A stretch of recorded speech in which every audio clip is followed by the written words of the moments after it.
Good morning. Welcome to another episode of Feed Me Friday. Oh boy, have I got a lot to tell you guys. Let's see. Let's start with my mom. Last week, she ended up in the hospital. She was feeling weak for several days and not just weak, but very dizzy. Now, weakness is something that her and I both cycle through because of the thalassemia, but this was a weakness she hadn't ever experienced. It was beyond anything she'd ever known. So anyway, she finally got to the point where she went to the doctor, and the doctor sent her straight to the hospital because the doctor's like, well, let's go have them rule out a stroke. Which, granted, my mom wasn't having any symptoms of a stroke, but okay. So she went to the ER, and they started, doing all their testing and stuff like that. And of course, there, like I said, there were no signs of her having a stroke. But as the testing comes back in, I'm like looking at it, I'm like, maybe it's her liver. My mom has end-stage cirrhosis. So that's something to be on the lookout for. But it's not like it was like blatantly obvious that something was wrong with her liver. It was just certain things were a little bit off. So they decided to keep her overnight. And one of the things that was bothering me was like they hadn't done a CBC. And I'm like, okay, why did they not do a CBC? And it's because their whole focus was, does she have a stroke? It's like, okay, but why wouldn't you draw like all the blood work that you can to see, is there anything else going on? So the next day though, I went in to see her, and the doctor was saying how, it doesn't seem like it was a stroke. And I mean, the thing was, it's like the reason why they kept her too is my mom couldn't like move on her own. Like she needed, like if she had to go to the bathroom, she needed the nurse to help her stand up, and she couldn't even like make it to the bathroom. She had to have a porta potty. So, the doctor was very concerned. She's like, I don't want to send you home yet. Let's keep you overnight and see what we can figure out. So that was when I talked to the doctor the next day. I didn't get to go that day actually because I was struggling with weakness, and I'm like, I better not go to the hospital. Let me stay home. And we sent my oldest daughter with her because my husband had to work. And my oldest daughter, I told her, I said, you have to make sure you are mom's advocate. I said, because sometimes things get overlooked or bypassed or whatever. And I said, just make sure you speak up and ask questions as you need to. So, and of course, like she's sending me messages and I'm asking her questions by proxy. I'm like, did they do this? Did they do this? And she's like, no.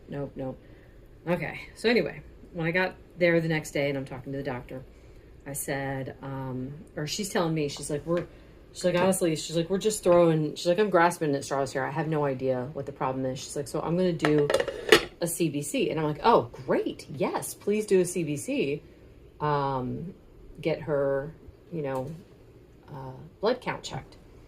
I'm going to go wash my hands and get my latte. This is my cream latte. It's 6 ounces of very hot water, 2 tablespoons of butter, 2 tablespoons of heavy cream, a scoop of collagen, and some cinnamon vanilla salt. So back to my mom. Where did I leave off at? So when we got the CBC back, we saw that my mom's hemoglobin had dropped. She has thalassemia, so it's understandable that can happen. That can happen without any known reason. So it's like often doctors will start looking to see, is the person got any internal bleeding going on? For a thalassemia patient, you don't need internal bleeding for that to just start happening. So anyway, it dropped from, normally she runs around a 10 to like a high 9. It was like 9.6. So the doctor did not want to send mom home again. She's like, I just don't feel safe sending her home in this condition. So, okay, one of the other issues too was that my mom's blood pressure had severely dropped. And now at first it was elevated when she got there, and they had wanted to put her on more blood pressure medicine. And she's like, no, I'm not going to do that. You know, I don't think that's safe. And of course it's not safe for her.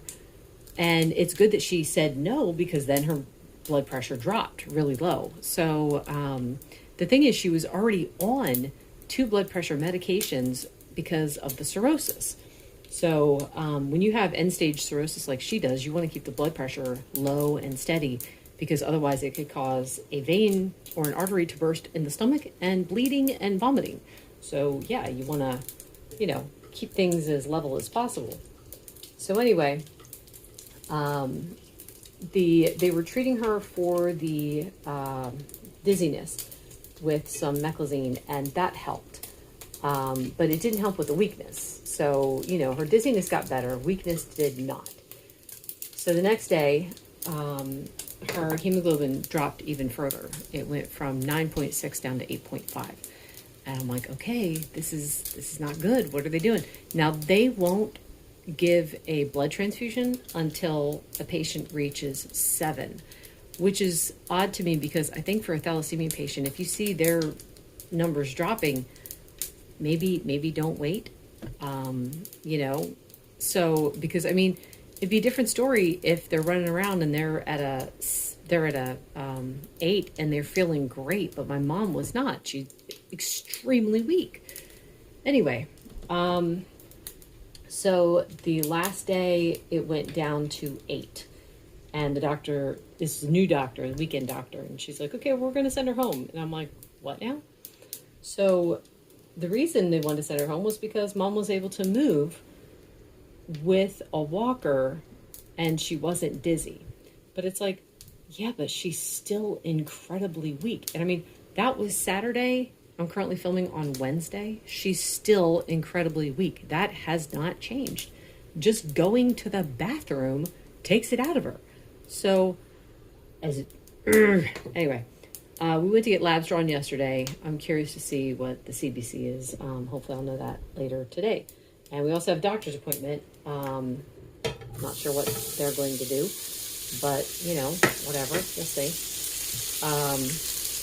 But when I was talking to the triage nurse, setting up the doctor's appointment, she was telling me, you know, if you think your mom can't handle it, she's like, you should take her right back to the hospital. And it's like, well, at home, it's not too bad, because she's just going from her chair to the bathroom and back, and that's literally just like right around the corner from her, and she can hang on to stuff as she goes, but she can't do anything else. She can't take care of her, she can't get her own food or anything like that. So, I mean, I don't mind getting it for her. That's why I wanted her to move in with me, in case something like this happened. So anyway, that's where we're at right now. We're waiting for the labs to come back. We'll wait and see what the doctor says. But the whole experience with the hospital was fascinating and frustrating. Let me say that. They had her on what they call a cardiac diet. So low fat, low sodium, no caffeine. Well, the first day I was there talking to the doctor, I got her to switch her back to caffeine, because caffeine is fine for cirrhosis patients. So then there was, the next day I saw that it was still low fat and low salt. And I asked the doctor, I'm like, why is that still on her thing? And the doctor's like, because she's a cardiac patient. I'm like, no, she's not. She's not here for her heart. She was assuming it was because she's on the blood pressure medicine. I'm like, no. I said, she's on the blood pressure medicine because of the cirrhosis. And the doctor's like, well, do you want me to change? Do you want me to change? I'll change it if you want me to change it. And I'm like, I know I'm driving you nuts. I'm so sorry, but let's have the right things there for the right reason. So anyway, we got that changed. And then the thing that like I said, we're waiting. But the thing I really wanted to tell you guys too is, in addition to this thing with mom, so that was, let me see, I guess it was Friday when I got home, I'm in the hallway and I'm about ready to go into the room to hang out with the girls. And I hear Faith talking. And I'm like, seriously, Faith is talking? I'm like, no, that, and because sometimes the girls' voices sound the same through the door. But I open the door and sure enough, she's talking. And I didn't believe it at first. I had to watch her mouth to see if her lips were moving. But sure enough, Faith was talking. And I mean, I just started bawling.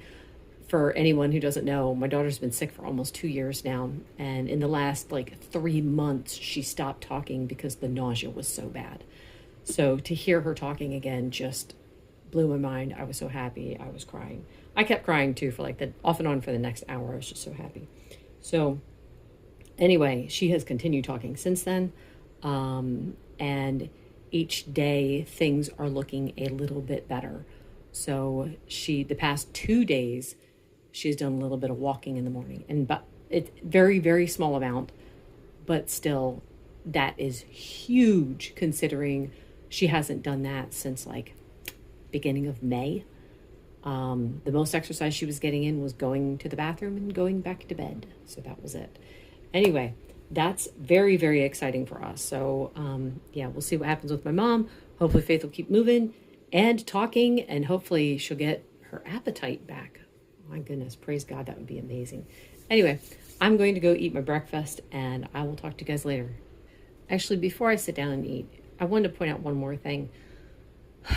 When I found out that the doctor was going to send my mom home in spite of the weakness, the nurse had the doctor call because I was not happy with this.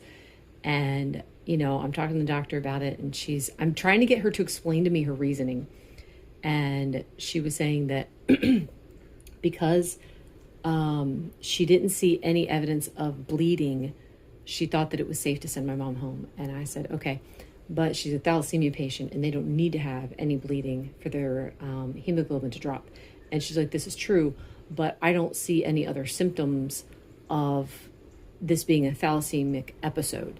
In other words, she's like, her bilirubin should go up if the red blood cells were being broken down faster. And she's like, and as you can see, the bilirubin is not higher, which my mom always has an elevated bilirubin because that's standard for a cirrhosis patient. So I'm like, well, has it ever happened that a thalassemia patient has not had elevated bilirubin, but has had a thalassemia episode and needed a blood transfusion? And she's like, well, yes, that has happened, but it's very rare. And I'm like, oh, okay. So I keep harping on the number. It keeps dropping. It's 8. And she's like, well, that'll happen. It will happen that the hemoglobin will drop when they draw from the IV because it dilutes the blood. And I'm like, oh my word. I said, they've been drawing from the vein. Now, it just so happened that morning they did draw from the IV. So it could be right. And honest to goodness, I hope that her hemoglobin starts to come back up. I don't want my mom to have to get a blood transfusion unless she absolutely has to. So, I'm hoping that everything will work itself out without any kind of intervention. But just the same, like I said, I was very unhappy because she's still weak, but anyway, the doctor was just like, well, there's not enough to keep her here. There's not enough evidence. There's not enough whatever. So, okay, fine. So the nurse was asking me, she's like, are you okay with this decision? And I'm like, you know what? It's in God's hands. That's all I'm going to say. It's in God's hands. That nurse was actually, I liked all of the nurses there. They were all very, very kind and caring and stuff.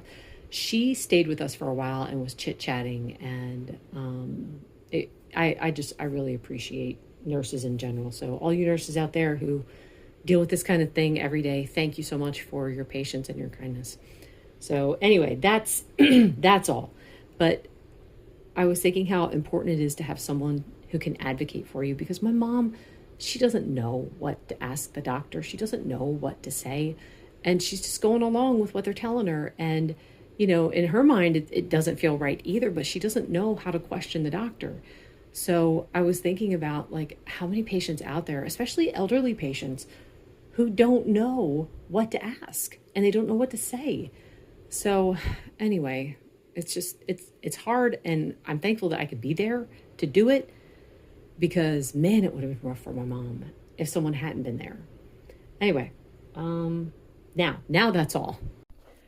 Lunch is a new kind of chicken salad I made that was inspired by Mexican street corn. Recipe's coming eventually. I already had a bite just for the sake of the video. And then